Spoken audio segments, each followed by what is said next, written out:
This podcast is sponsored by nobody. Hey dudes, welcome to Splat from the Past, the LA 80s themed horror sci-fi show where things can get totally radical. Now today I will be welcoming Pamela Galvin. Pamela was the quiet nun, Sister Thomasina, in one of my favorite teen movies of 1985 and of the 80s in general, Heaven Help Us, celebrating its 40th anniversary. And I am so excited. I can't wait to have her on today. That character was kind of a mystery because all you did was see her name in the credits, Sister Thomasina, and you saw her on screen just be quiet, at the school dance. And I guess she was in the Pope Parade scene as well. And I always wanted to know who she was, and I finally found her, and I'm so excited. Pamela has not only been an actress, she's also, been a singer, I guess a dancer. She's also an activist, a teacher, playwright, you name it, she's done it. She made I guess it was a documentary about um, the LA fires that happened back in the 90s. It was a documentary for Showtime. And that's really ironic considering what's happened this week, isn't it? And she's been a teacher at the University of Riverside. She wrote a play called Conversations in Black and White, which was directed by another guest of mine, Iris Klein, on stage. And she's got an organization called the Interplay Sessions, um, and I want to find out more about that as well. And this is going to be a great conversation. I cannot wait. Oh, my stress test had to be rescheduled this week twice, and all I can say is, ugh, get it together, medical industry, get it together. Fasting from coffee, soda, and exercise for 24 hours is literally a frightening concept. Also, happy birthday, guitar virtuoso Michael Schenker from Scorpions, UFO, and the Michael Schenker Group. Keep on rockin' and cry for the nations. So yeah, here is my interview with Pamela Galvin.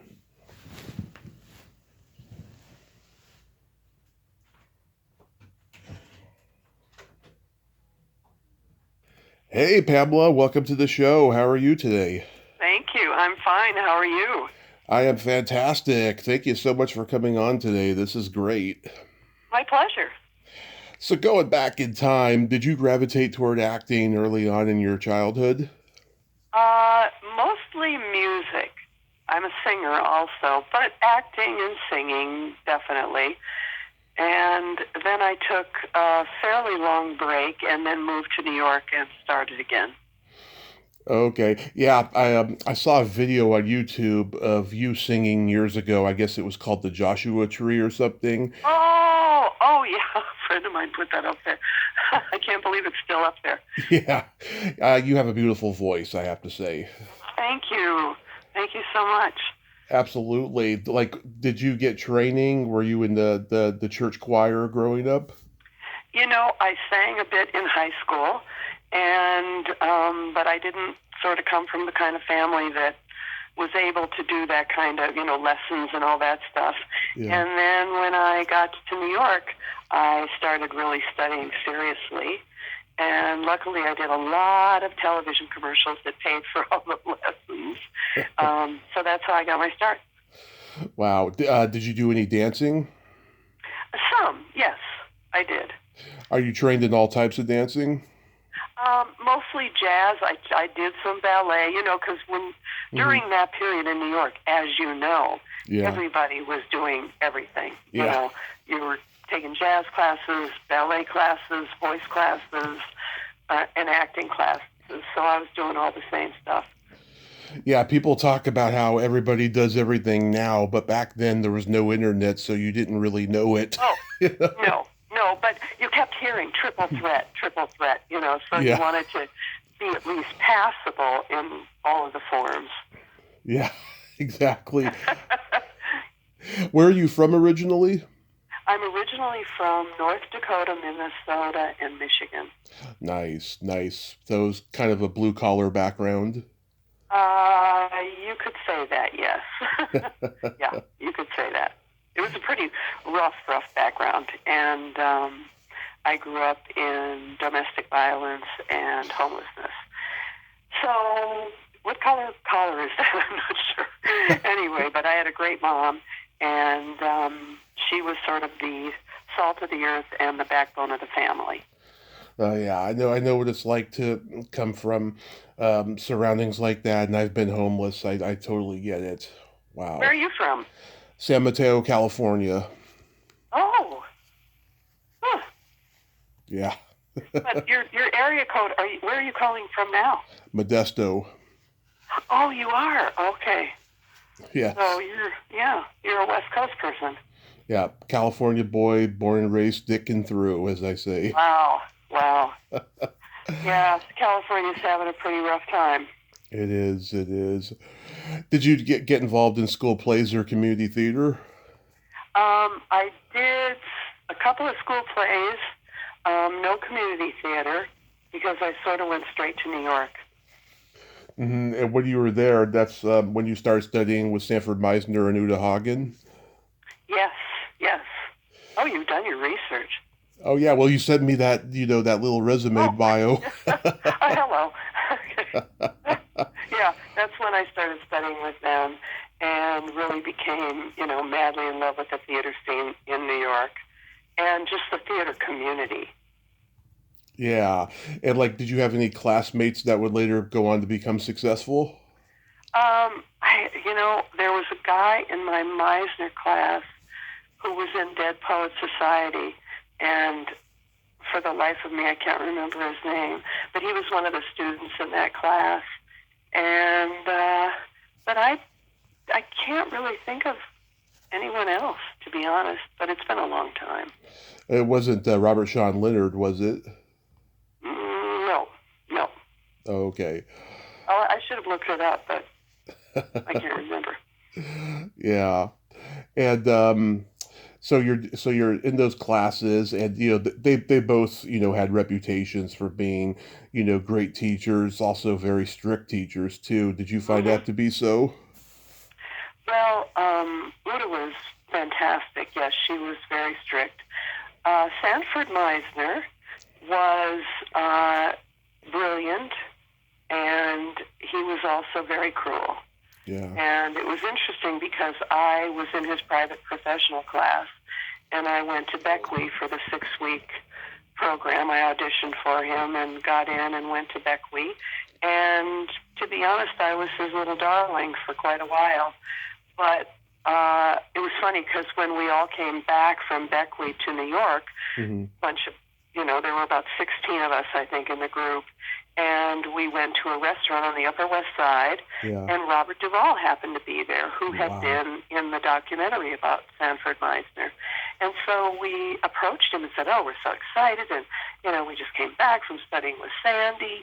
And, of course, we were all enamored and worshiping, him, as actors are wont to do with these quote-unquote legendary teachers. And we said, what was it like? And he said, Sandy's absolutely brilliant, but I don't think it has to be that cruel. Yeah. And unfortunately, there are way too many of those teachers. I mean, I learned an enormous amount from him, and I will never take that away. But I also witnessed a lot and experienced a lot that I would never wish on any actor. Yeah, a lot of those guys, I guess they're bitter. I guess they Yeah, resent the fact that, they didn't have the drive to do what, a lot of their students end up doing. It's yeah. just, it's a weird Yeah, thing. it's very strange, and but I mean, it's probably in every field, but in the performing arts, artists are so vulnerable that I think it's really easy to be exploited and taken advantage of. It Unfortunately. It is, unfortunately. Yeah, I was in a comedy class, and I was being taught by a woman who who was a stand-up comedian for years, and she was like that. She wasn't cruel. She was actually pretty nurturing, but she was also very gaslighting, and she was always Yeah. changing from like week to week. Saying, "Well, why'd you do this?" And I was like, "Because you told me to." It's like I was being moody that day. Do this instead, kind of a thing. No, well, the whole point is to keep you off your balance. Yeah. Yeah. Yeah. Yeah, Hmm. it's crazy. It really is. So you did off Broadway plays? Yep. Yeah. Any stand out that you're proud of? Uh, well, actually, um, I fairly quickly transitioned into writing. Mm-hmm. And I mean, I did a few musicals off Broadway. I did a lot of showcases. Is anything coming to mind at the moment? No. But I then started writing for the stage and Right. was produced off Broadway, my first play, and so kept writing and singing. Singing was really my first love, Yeah. and it was the thing that I gave the most attention to and continue to give attention to, in addition to writing. So. Wow. If I had done off Broadway plays, I would have never forgot any of them. you know. Well, I don't know how old you are, but it's been a while. I know, Well, but I yeah. did a production of Roberta by Jerome Kern, Mm-hmm. and I did, what was the name of the thing we did at Lincoln Center? Ah, it'll come to me while we're talking. Because I'm sure I should have pulled out my old resume. Because doing Broadway is a huge accomplishment, but Oh, yeah. even doing off Broadway is a huge accomplishment because No, it is. yeah. It definitely is, and I got close on a couple of Broadway shows, Mm-hmm. a couple of big films, but Yeah. it wasn't meant to be. And probably, speaking of drive, I don't think. I mean, I went out to California. I was encouraged by an agency out there. We want to Mm-hmm. represent you, but I'm a pretty independent person, and I think I wasn't willing to go the distance that I had to go to get that. Right. You know what Right. I mean? Yeah. You mentioned commercials. What did you endorse? Oh God, I did everything. Let's see, I did Kellogg's Just Right cereal, Kentucky Fried Chicken, Pert shampoo, Flemington Furs, Saks Fifth Avenue. God, Yeah. my Lady Speed Stick. I mean, as my nephew said, I went down the entire body. Yeah. I love it. you know, Your nephew's got a good mind. I love that. exactly. Yeah, all the stuff that everyone's telling you not to do these days.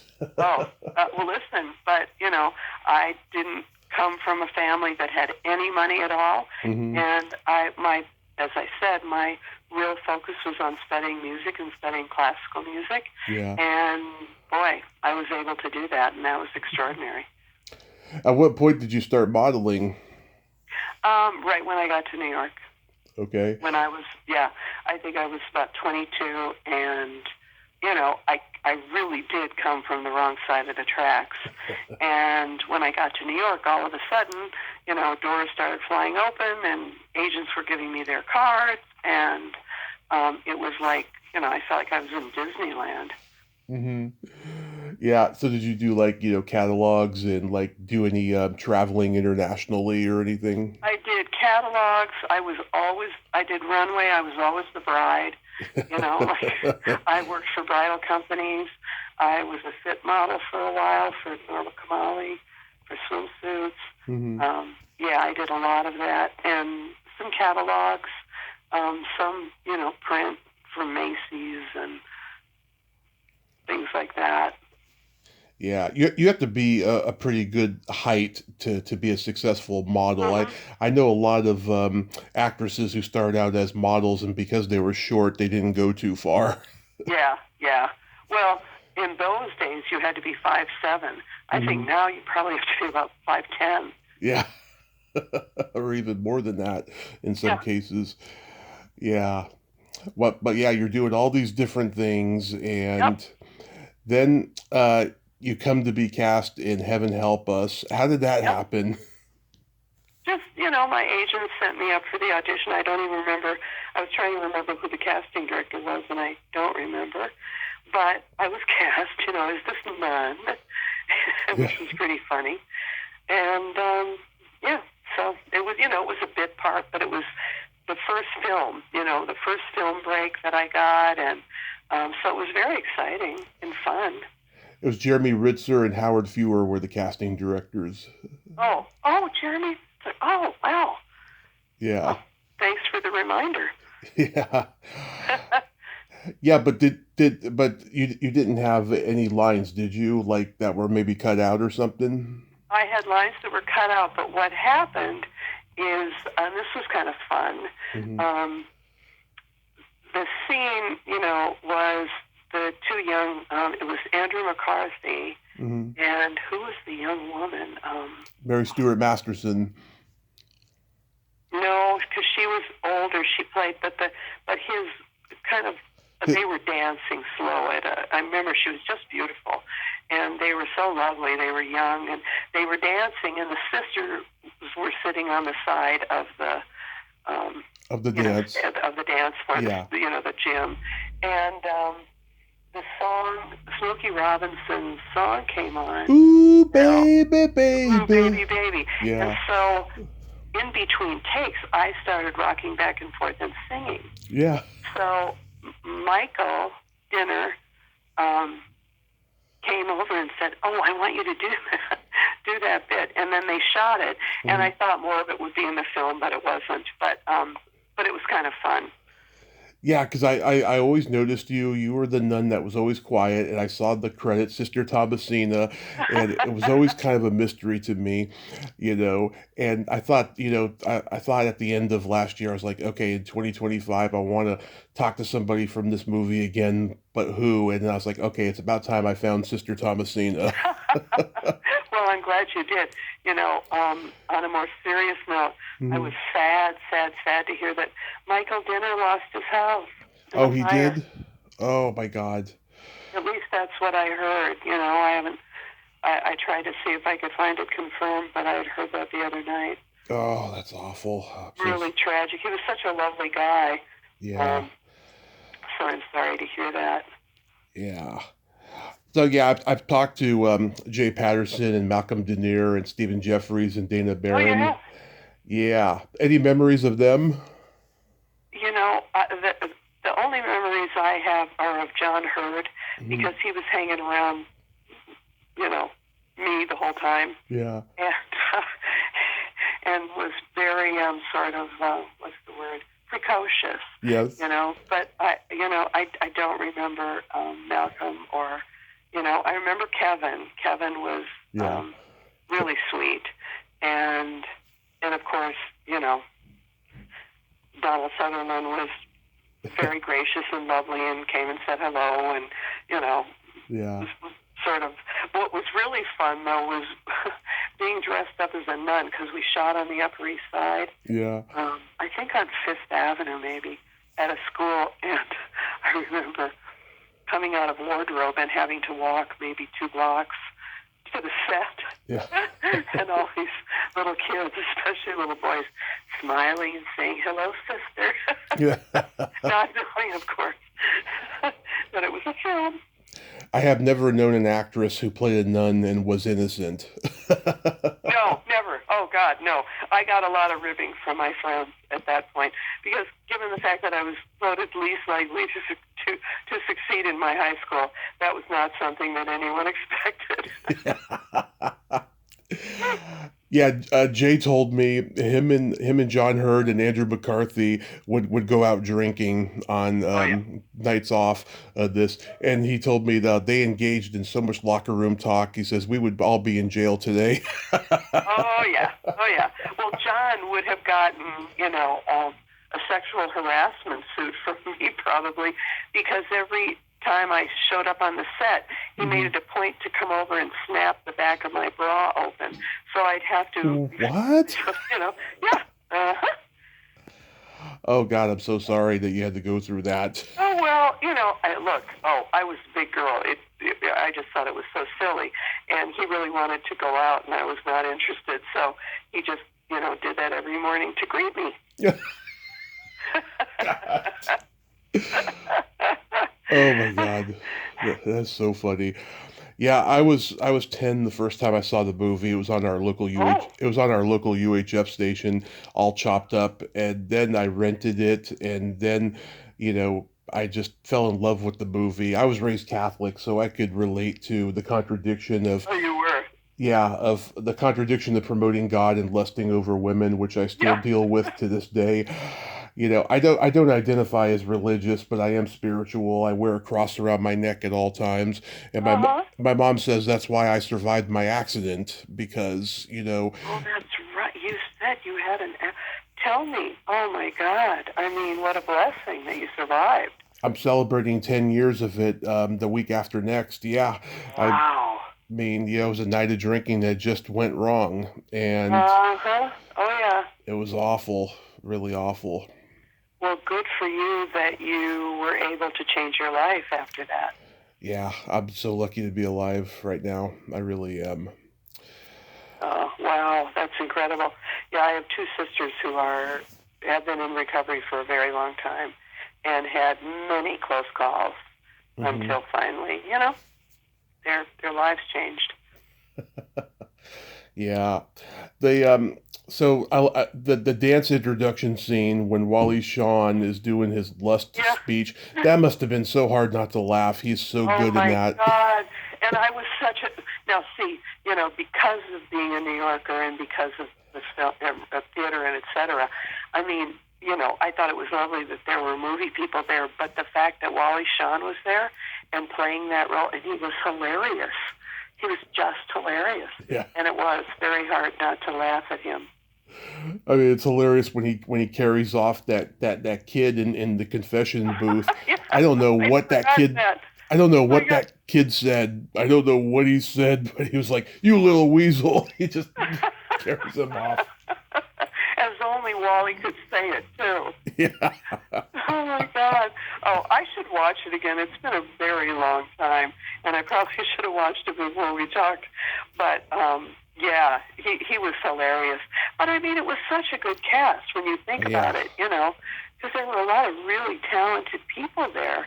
Oh yeah, Patrick Dempsey and Yeah. Yardley Smith, who now is the voice of Lisa Simpson, and Oh, really?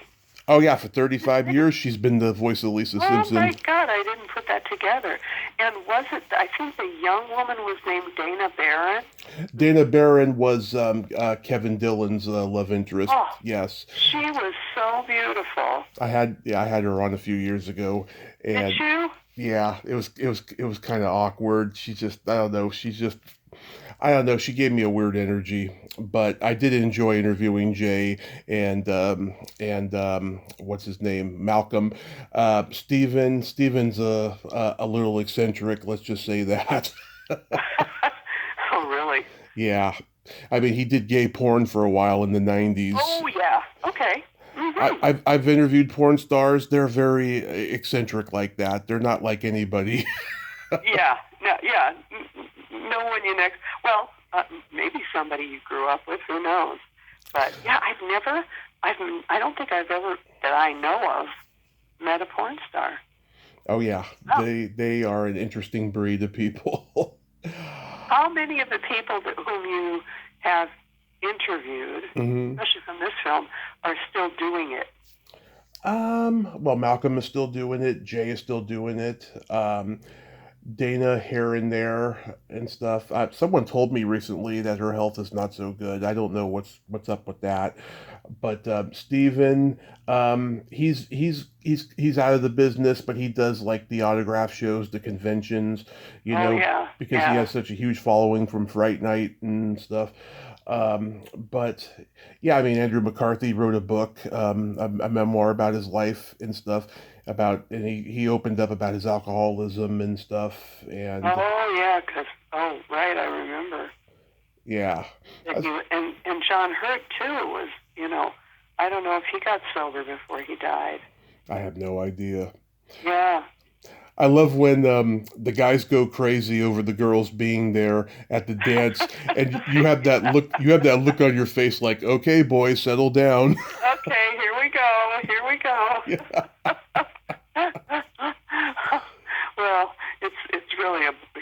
What's the name of your podcast? It is a blast from the past, or you Splat, call it? splat from the past. Yeah, there you go. It really is.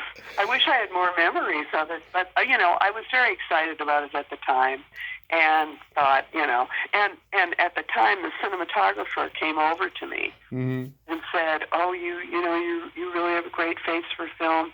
You should tell your agents to submit you for a lot of film."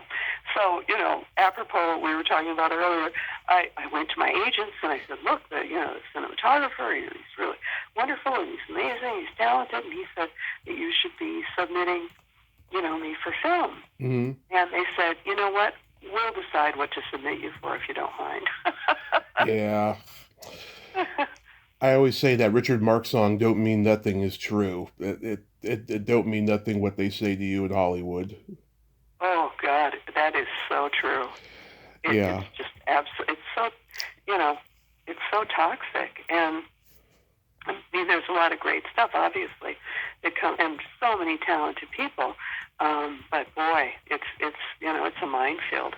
I can't tell you how many people have showered me with compliments and said a lot of good things to me while we're doing an interview, and then I never hear from them again. But yet the Uh, people that I least suspect are always sharing my episodes and praising me on Facebook. yeah, It's there you go, it's right? crazy.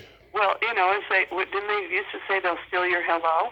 Yeah. Um, in Hollywood, I always say, that they have that parrot on the shoulder disease. Hmm. Because if you're at a party and you're talking to someone, you keep looking at your shoulder, like, is there a parrot on my shoulder? And then you realize they're just looking behind you to see who just came in the door. Yeah. God. It's Although my husband is a writer, hmm. screenwriter, and a book writer, and so he's, and he was a Showtime and an HBO exec producer. So we're still connected to that world, but I'm glad I'm not there trying to do it. It's Yeah. really too difficult, and I wanted to bring up, were you there when they were doing the Pope parade? no, I don't think so. Okay, because then Now, that's wait a minute, that yeah, sounds vaguely familiar. yeah. It was like it's like the Monday after the dance after Kevin Dillon and all of them have that incident on the little bridge toll there and there's a lot of vomit. Dana Barron vomits Uh-huh. a lot.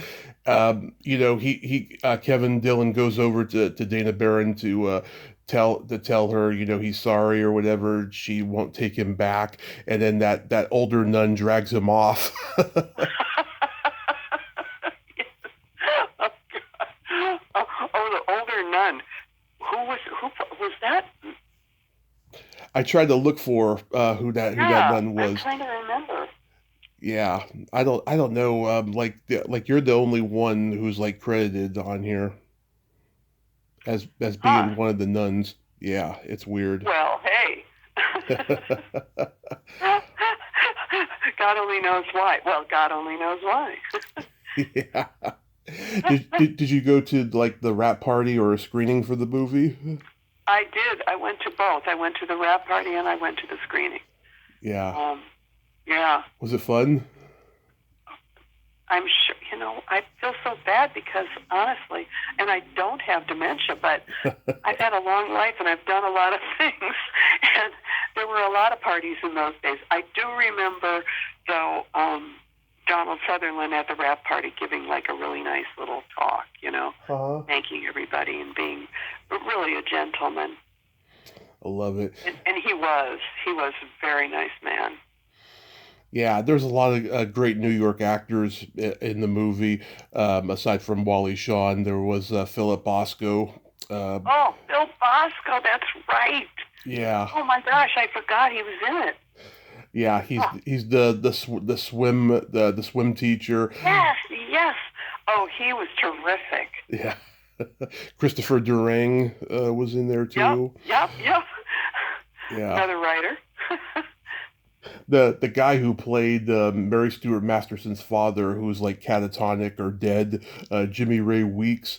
I've seen him in some other things, but I don't know what he's doing now. He's like probably in his 80s by now. I'd be curious of all the, you know, these podcasts that you do. Hmm. What percentage would you say of people who have continued on with the career? Well, it's funny, in the beginning, a lot of people that I talked to were like out of the business, but trying to get back in, and a lot of them eventually did. Now, I would say there's probably a bigger percentage of people that I talk to that are still doing it. Oh, that's interesting. Huh. A couple people even credited me as helping them make a career comeback because Really? yeah, because once a podcast dropped with them in it and stuff, next thing you know, they were able to get an agent again and book something. Isn't that wild? It is. Well, like you were saying earlier, you know, back in the day, Hmm. we were sending out pictures and resumes.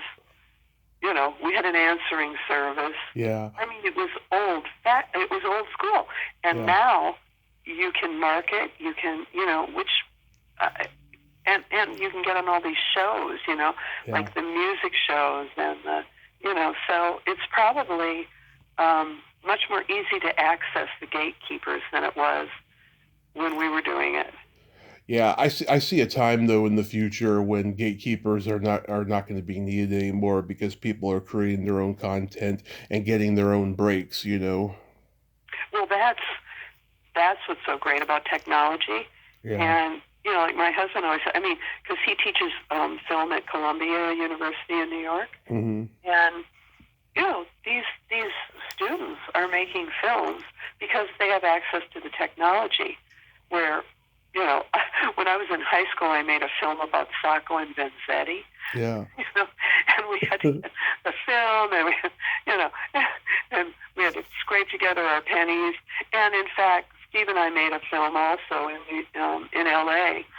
after the Rodney King incident. We made a film called L.A. Homefront: Fires Within, Yeah. and it was the same thing. We shot on film, and Steve always says that it's sort of like when AM or when FM came in during Yeah. the 60s in music, because artists had a platform to put out their music.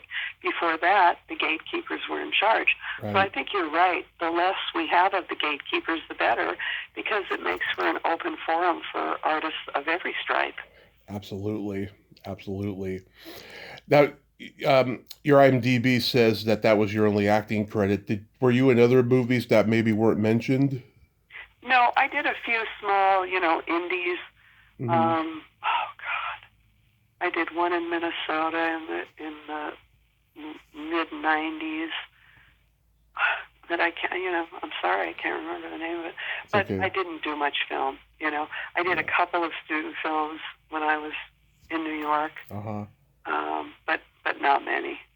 I was really much more interested in the stage and music and writing, and then eventually in the '80s, I just was writing.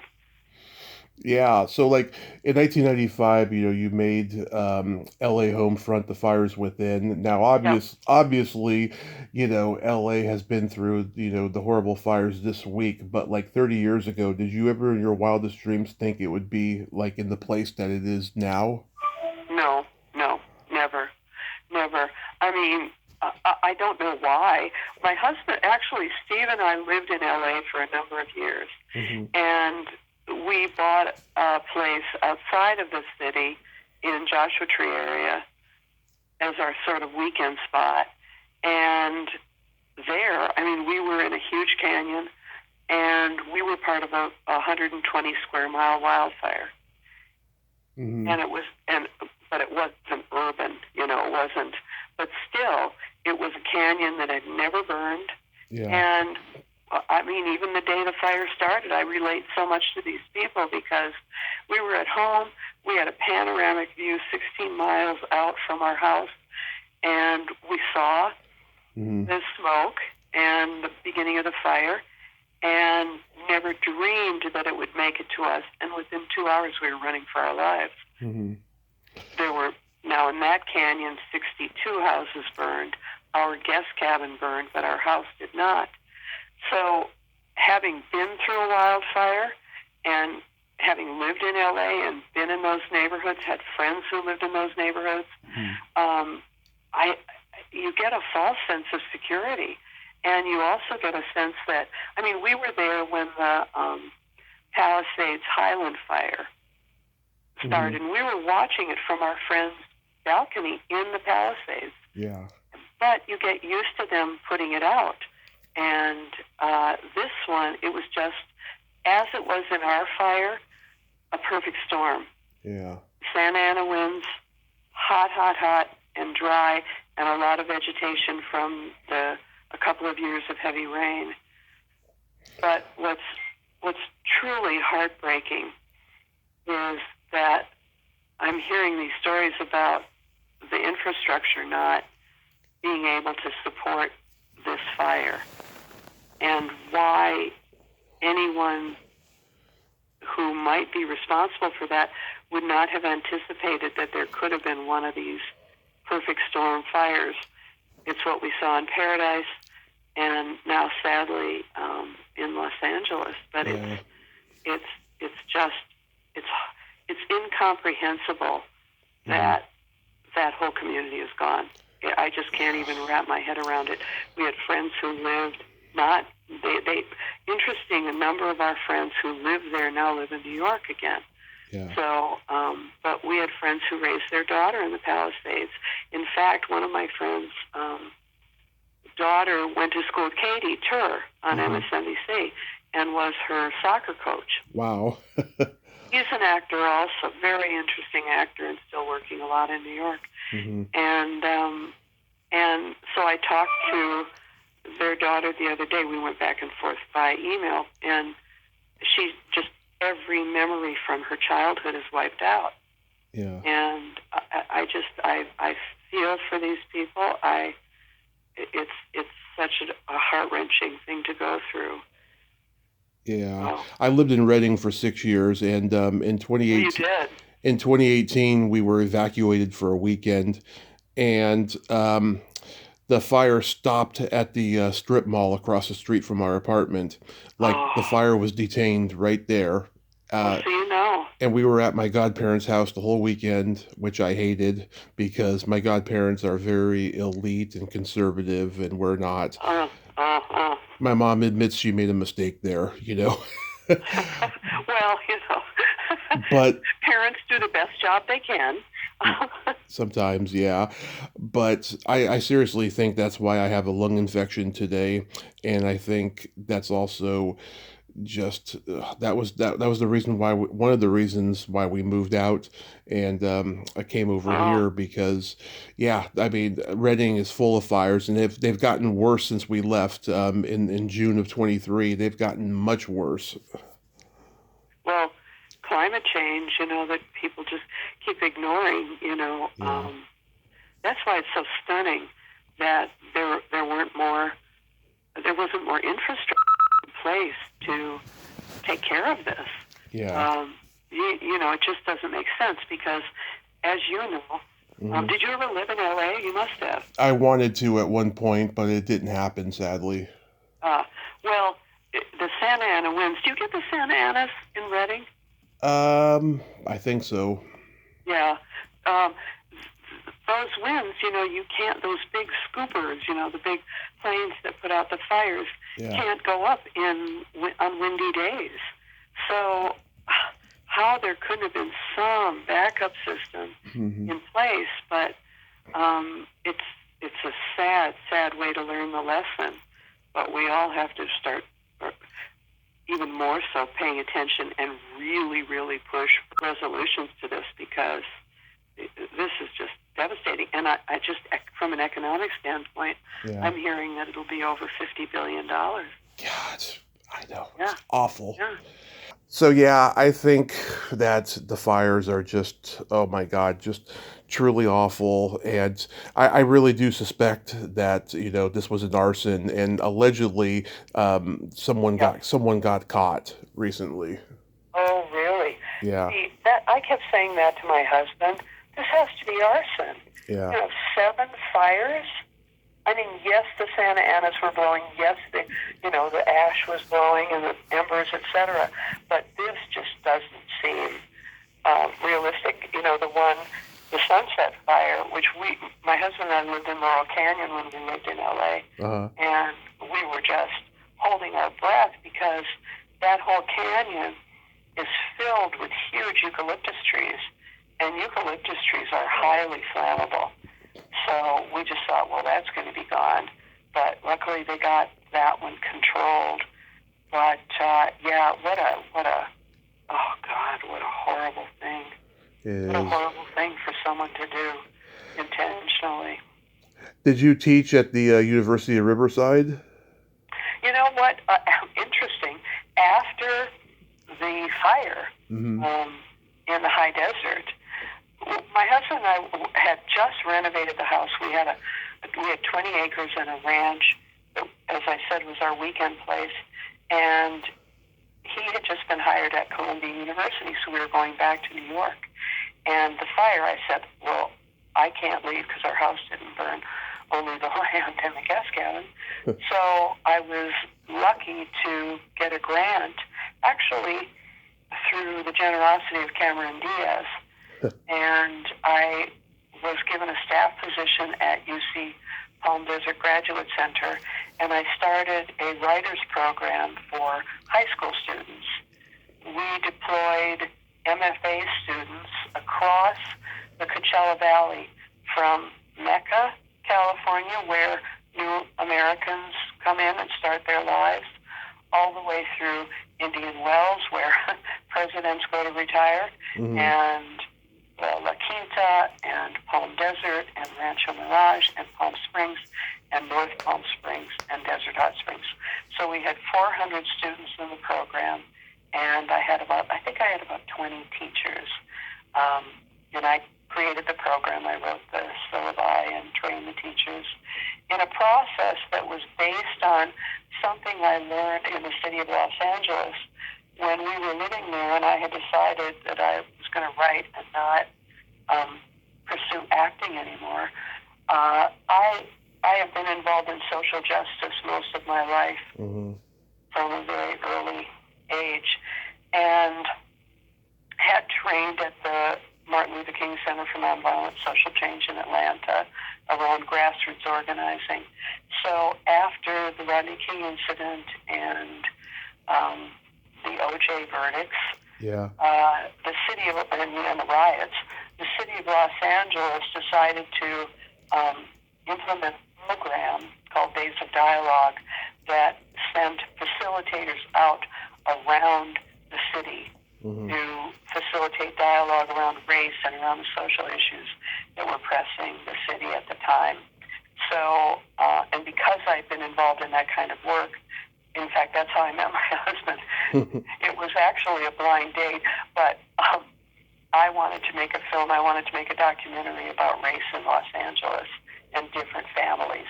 So we got together, and that was our courtship. Very romantic. So we made a film featuring 5 LA families, a Latino family, an African American family, a white Gentile, white Jewish, and Korean family that focused around the issues that led up to the rebellion, and then we planted film crews in their homes as we waited for the next verdicts. So that's how that happened. Yeah. God. Yeah. Yeah, and you've done playwriting. Yep. I know Iris Klein. She's been on the show. She directed Conversations in Black and White on stage. Yes, she did in New York. Yeah. Yeah. How did you come to meet her? In Sandy Meisner's class in Beckley. Nice. In the Caribbean, yeah. Yeah, she was a terrific actress and a wonderful director. Yeah, it's funny. I rarely ever go back and listen to my old interviews. Occasionally I do. I was just curious to listen to hers.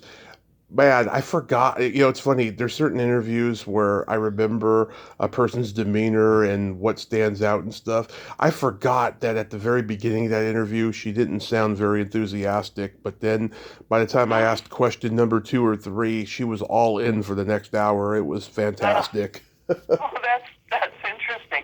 She's a very talented and very warm person. I haven't Yeah. seen her in years, but could you send me a link to her interview or her podcast? I'd love to hear it. Or is there a way I can hear it? Oh yeah, it's on YouTube and I can send it to Okay. you. Yeah. All right. Cool. So I was playwright, and at the moment I'm Hmm. just about finished with the second draft of my first novel that Nice. I won an artist in residence for in Switzerland. So I spent 6 weeks in Switzerland through a foundation, um, finishing the first draft of the book and then adapting it as a film. Wow. So I'm excited about that. That is awesome. Yeah, I started writing my memoir about 4 years ago. I need to go Well, you back. did. Yeah, I need to go back to it though. It's been 4 years. I started crying a lot when I was writing it because I was revealing things I'd never revealed before. Oh yeah. And Oh yeah. so, oh, it's only going to get worse because I have other things I forgot about that I need to do and stuff, but I will go back to it eventually. Yeah. But Yeah, that's, it's a long process, and when you go back to, it's really helpful when you go back, but you need to have breaks in between. Um, yeah, it's a must to have that because it gives you more insight. yeah, I mean, God, it's a tedious process to do writing. I mean, I started screenwriting when I was 12. My parents bought me a typewriter, and I started doing that. Writing can be very tedious, but when your creativity juices are flowing, it can be a lot of fun. Yep, and it sounds like you have a story to tell, so that's the key. Yeah, and tell me about the interplay sessions. So the interplay sessions came out of after facilitating dialogue for the city of LA Hmm. for several years. I decided that I wanted to. I love the model so much of dialogue and facilitated dialogue, and I became a mediator during that time also through the city of LA and through the federal program. And so I decided that I wanted to create something that would combine that process with my first love of theater and art and music. So I created a program called the Interplay Sessions that would, for example, I was hired by the West LA Veterans Administration healthcare system to do diversity training for their employees. So I created a program that combined theater, live theater, real theater, not workplace theater, not, kind of point and shoot kind of theater. But I had a company of 10 actors, and I took a number of scenes from plays that I had written that addressed certain issues in the workplace, mostly diversity and race. And we would go in, I created playbills and all that stuff. So I built a program around theatrical scenes, and people would feel like they were in the theater, in an audience. And out of those scenes, there would be exercises. And then in the afternoon, I brought in other facilitators to facilitate dialogue around the issues that they had seen on stage. So that's what that was. And I was proud at the time. It was the highest rated outside vendor program that the Veterans Administration in Los Angeles had ever had. And they wanted me to train all the employees in the state of California that Hmm. 9/11 happened and the war. And that was it. I know because one of the issues I was reading that you fight against is bullying. I was Yep. bullied growing up, and I still can be at times, especially on the internet, because people on the internet have no fucking class. I'll tell you. Yep. Yeah. I wondered if you might have been, just based on a couple of things you said, Mhm. And how have you dealt with that? Well, when I was a kid, I got into a lot of fights, and Mm-hmm. I heard a lot of kids back. There was a lot of parent-teachers meetings I had to attend Oh yeah. and stuff. And it came to a head when I was in eighth grade, and I missed a lot of school during my junior high days because I was sick from stress. And Mm. I really became a movie and TV junkie in junior high because I Oh. just, that was my happy place. I didn't want to go to school anymore in junior high. But then when I got to high school, occasionally, like I was on the football team, occasionally guys would say stuff to my face, but they were only kidding. But I didn't have the capacity to realize it at the time. Mm. And so now with the bullying online, I mean, I try not to call people out or anything Yeah. unless they Yeah. really, really hurt me. And I've only had to do it a handful of times, and I don't really name names much because I'm really afraid that someone's going to screenshot my stuff and I'm going to get sued or something if I mention their Yeah. names. You So know, I don't. uh, a couple of things. One Hmm. is, um, I'll tell you something, and then I'll tell you how I deal with it now. Okay. I was also bullied, Hmm. and I also got into a lot of fights.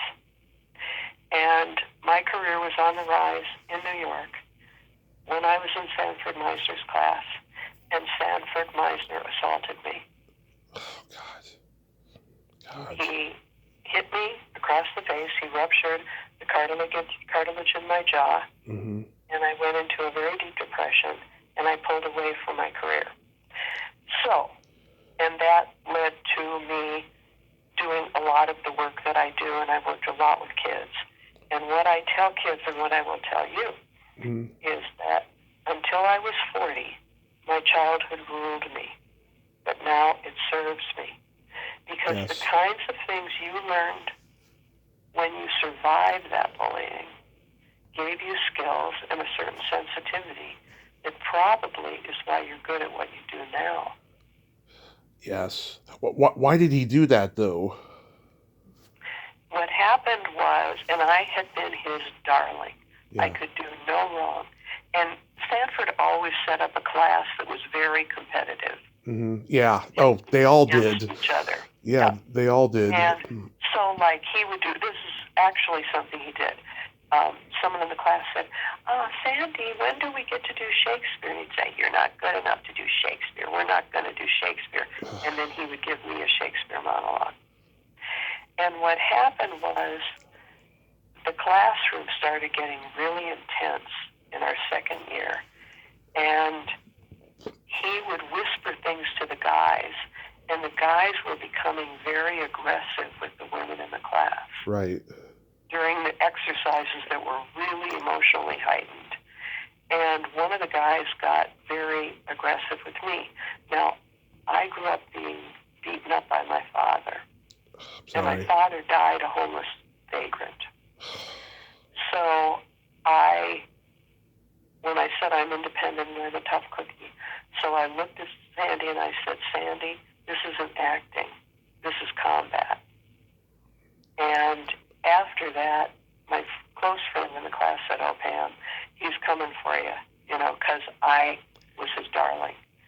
And so the class got together and we wrote him a letter saying we didn't agree with what was happening in the class because people were getting too physical and in a very aggressive way. So I, at the time, was doing a production of The Crucible perfectly. And prior to this, I could bring a scene in and he'd say, great, give me the next scene, Yeah. Never had to repeat one scene in the entire time I was with him. And I brought a scene in from the play that I was working on, and he said, that's not it, that's not it. And the third time I brought it in, I was sitting on a bed, I had just finished the scene, and and he said, that's not it, bring it again. And I said, can I ask you a question? And he walked over, and I was leaning back on my hands, he walked over, he looked down and smiled at me, and he hauled off and slapped me across the face as hard as he could. And because, as I say, I was trained by Bill Galvin, I didn't say anything at first, and then I looked at him, and I said, "Do you feel like a man now?" And he said, "What made you say that?" Because, there's that whole thing in Meisner technique. Mm-hmm. What made you say that? What made you say that? Mm-hmm. And I got up and I left. But it really destroyed my life for quite a while. God, I'm so sorry. That is just, ugh. And that's when I decided I just wasn't going to take the crap in that world. Meanwhile, my opera teacher was the polar opposite. He was like a father to me. He was in his 80s. He was the most extraordinary man, and I adored him. And he taught me more than I ever learned anywhere. But so I'm sorry that you went through what you went through, and I hope that you give yourself some credit for your survival. I do. What you've achieved in your sobriety. And you know what? Don't let them get to you. Don't let them get to you. I don't. Don't give them any air. They don't deserve it. I don't. The most bullying I get online is from other podcasters. There's some podcast hosts who are very competitive, and not surprisingly, they all live in like small rural towns, and they're all conservatives and what have you. Oh, yeah. They're not about camaraderie and helping other podcasters. They just want to think that they're the shit and they're the best. They're not. One mentioned me by name and said horrible things about me on her anniversary show last summer, and I let everyone know about it. I was just hurt, really hurt by that. Yeah. Mm-hmm. Well, you know what? You must be doing something right. Yeah. They're jealous. Very jealous. Pure and simple, Yeah. So, remember, I was curious, how did you know Nicole Panther? Oh, it's funny. We met her in the high desert. She used to live up there, and we met her at a friend's house for dinner. Mm-hmm. And and we haven't been in touch for a long time, but that's how. But I know she's been through. Yeah, a lot of trauma. A lot of trauma in her life. She's been through a lot. Yeah. Yeah. And I knew her from the Pee Wee Herman show when I was a kid, and then to find out, she had this history of punk rock with the Germs and stuff. It's just amazing that what she's been through, and I've been waiting for her to finish her memoir so we could talk about it. Oh yeah, that'll be a good one. That'll be a good show. Yeah, that would be. So, aside from the novel that you are finishing, do you have anything else upcoming? I've actually just done a cabaret show in Los Angeles. I worked on a show this year for the first time in many years. Back in those years in New York, the cabaret world, there was a wonderful singer named Nancy Lamott who was really quite talented and finally made it, struggling in the cabaret clubs, etc. Finally made it, and then sadly she died at a fairly young age at 43. Her musical director and collaborator is out in the Palm Springs area, and I've been out there quite a bit because we have a house out there. So I started working with him this year, and we just did the trial run of our show that we hope to do this year in Palm Springs. So we're getting together next week to go do our notes on the show and keep rehearsing. That's awesome. That's really awesome. So we got a Play by Secret Silly game. This is a series of silly slumber party questions. It's no win or lose. It's just pure fun.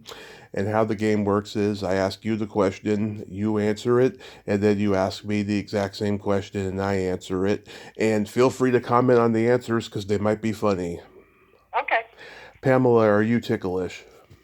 Oh, God, I'm terribly ticklish. Are you ticklish? Oh, yes, but if you tickled me without warning, I might hit you in the groin. I can relate to that. Is your belly button an innie or an outie? Innie. Yours? Also an innie. Oh, very good. What color? Desirable, I think. Yeah, I mean, I love belly buttons. It's my favorite part of the body. I had a girlfriend when I was 6 who had an outie, and she used to let me play with it. That could be a deal breaker. I don't know. Yeah, well, to each their own, I guess. Right. What color are your toenails painted? Pink. Love it. Yours? Gold and silver for New Year's. Oh, very good. Yeah, Oh, nice. very festive and elaborate. Uh-huh. Um, So in other words, when you play this little piggy went to Trump Tower. oh no, no, no, no, no, no. This little piggy celebrated New Year's. That's all. I leave it at. Very good. Glad to hear it. I'd be worried. And I have very cute toes, by the way. Oh, good for you. Yes. What would you say is your best personality trait? Interest. Interest. I'm interested. Yes. Empathy. Yes, you are. You're very empathetic, I can tell. Oh, thank you. Thank you. Yeah. And for me, Yes. What is yours? I have empathy and I have no filter. Ah, very good. Very good. Well, they always say, or at least they, whoever they are, Mm-hmm. it's far better to be interested than interesting. Right. And You are definitely interested. I'm a Gemini, so I have What day? two personalities. June 6th. My husband is June 8th. Love it. Love it. Mm-hmm. If you could have anything named after you, what would it be? A school. Love it. For me, You? What would it be for you? a vibrator. Are you working on it? It's funny. I had a guest last year who told me that she had one with her name engraved on it, and I was thinking maybe I could do that. Good luck with that. Yeah, I call it the Tommy Chatsy. Oh. Okay. What are your guilty pleasures? Guilty pleasures. Guilty pleasures. Boy, that's a tough one. I mean, I don't think this is guilty, but I'm, a cookaholic, so. Mm-hmm. Guilty pleasures. Maybe I need to work on one. What are yours? Pizza. I love pizza. Watching raunchy teen sex comedy movies like Heaven Help Us and Okay. Mm-hmm. Animal House and 40-Year-Old Virgin and stuff like that. I just love it. Everything that I rebel against in real life, if you can make me laugh, I'm there. Well, okay, I do have one guilty pleasure since you're talking about, Hostess Twinkies. Hostess Twinkies, I love those. I'm diabetic, but I love those. I can't help it. Yeah, those are the best. When they took them off the market for a while, I tried to eat those generic ones. They weren't the same. I know. Well, and it is Girl Scout cookie season, too. Yeah. So I'm going to have to, load up the freezer. I found out they're discontinuing a couple flavors. I heard. Did Yeah. you read that? I read that, too. I hope it's not the ones I like. No, I don't think so. It's like the s'mores. Oh, okay, yeah, I'm not a big fan of the s'mores. Me either. And then there's one that's like a marshmallow cookie kind of thing that's... Oh, yeah, no, those are not the ones. I'm into the Thin Mints and the Treefles and the Do-si-dos. Yeah. Exactly, the classics. Yeah, you gotta have those. If they took those off the market, I would boycott them. Yeah, absolutely. Oh, man. Well, I'm going to go get some Girl Scout cookies and grab a carton of milk. And then my favorite question, is there a stinky smell that just makes you gag? Oh. And the salton sea to be... Not that you smell it all the time, but boy, it smells horrible. Yeah. A stinky smell. Yeah, yeah. Oh, sour milk. Oh, Worst. How about you? That's really bad. Yeah, it's either farts or feet for me. Oh, well, there you go. Yeah, they all qualify. People who have kids are not fazed by that. They're used to it. Yeah, that's true. Pamela, thank you so much for coming on today. This was just fantastic. You are amazing. Thank you. As are you, and good luck with the podcast. Keep going. I'm going to keep going. And I tried to send you a friend request, but it said I couldn't do it. So if you want to send me one, go right ahead. I will certainly do that. Take care. Take care. Happy New Year. Be safe. Same to you. Bye-bye. Thank you. Bye-bye. Well, there you have it. Pamela Galvin. What a sweetheart, huh? Oh my God. A kind, empathetic lady. I enjoyed every moment of that conversation. I'm so glad that we could talk not just about Heaven Help Us, but her crusade against bullying there, and I told her my story and we related that way. It was so wonderful. I enjoyed just every moment of that conversation. And Sister Thomasina, oh my God, that whole Sanford Meisner story was heartbreaking. I have lost total respect for that man. I mean, he created a lot of geniuses, with his techniques, but that's horrible that he broke her jaw that way. But nevertheless, it was just a fantastic, fantastic talk that we did. Well, until next time, this is Tommy Throwback Kovac saying there's no shame in living in the past because the present sucks. Later, dudes.